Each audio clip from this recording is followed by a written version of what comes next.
talking about the lymphatic massage. So, like I said, the lymph, that lymphatic passageway, is in the fascia of the body right underneath the skin.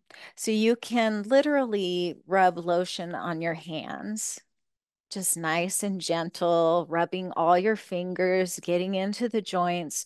Right there, all you're doing is getting synovial fluid in your joints of your knuckles and moving the lymphatic fluid that has been collecting down in your arms, your lower arms, and your hands all day because we're vertical creatures most of the time. So it kind of pools down in there.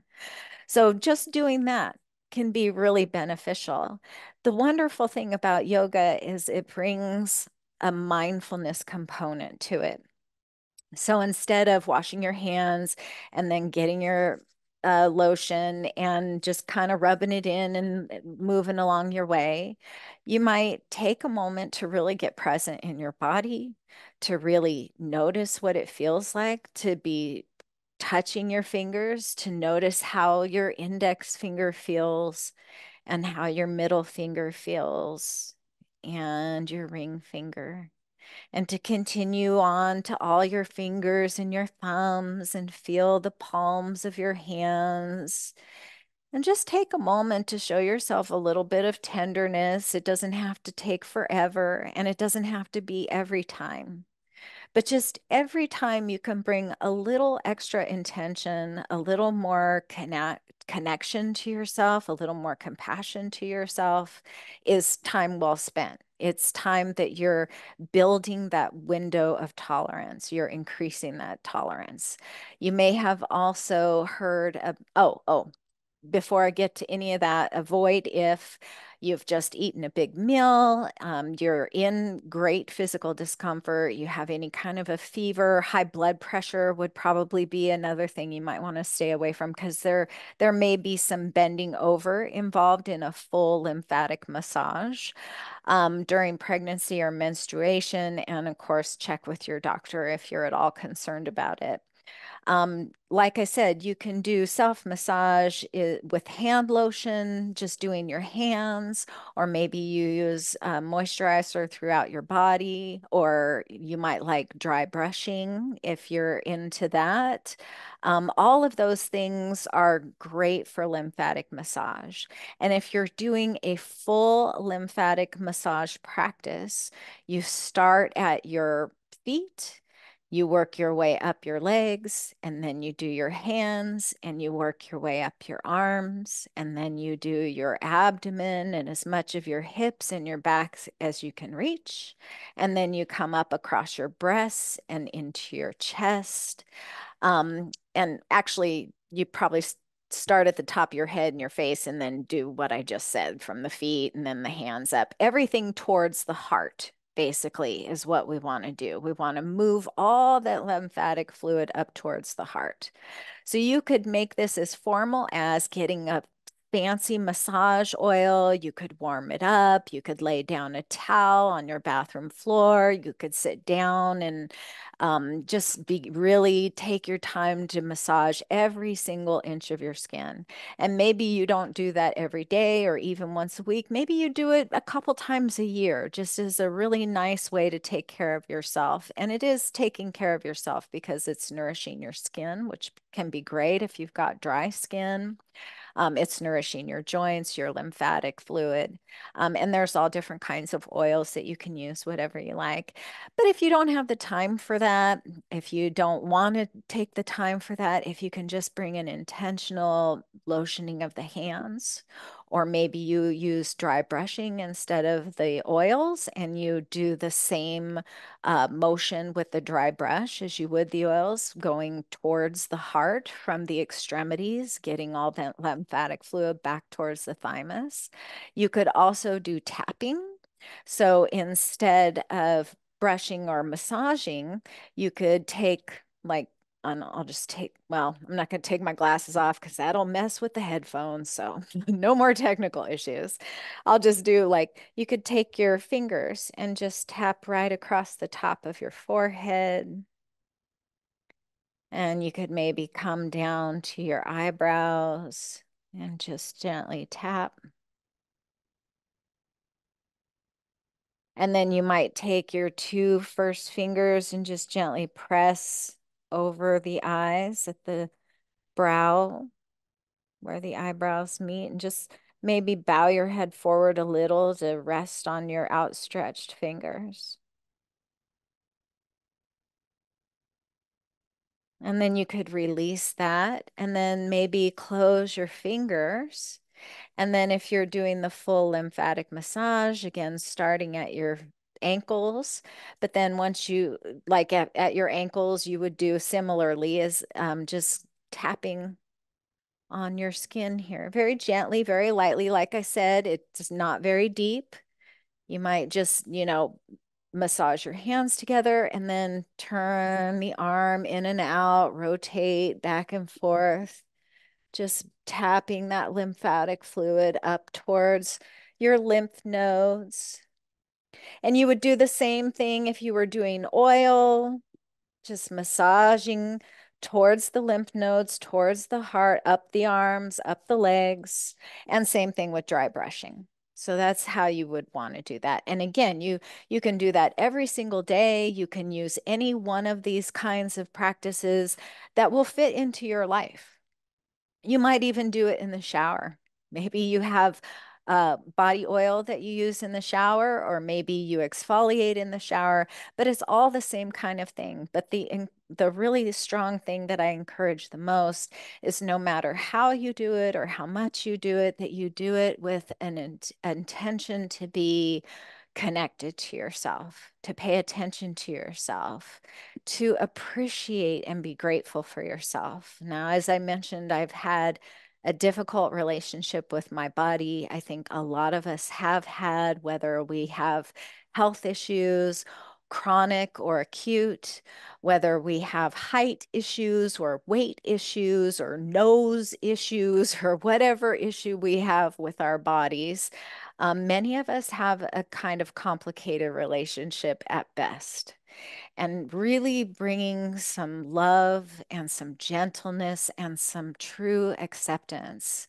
Really marveling this information here, the way the nervous system, the lymphatic system, the immune system all work together along with our heart system and our respiratory system, our muscular system, skeletal system. I mean, it's fascinating to me how beautifully put together our bodies are, and how wonderfully different they all are, and how wonderfully different we all are. And I spent most of the first half of my life trying to fit in to be like everybody else.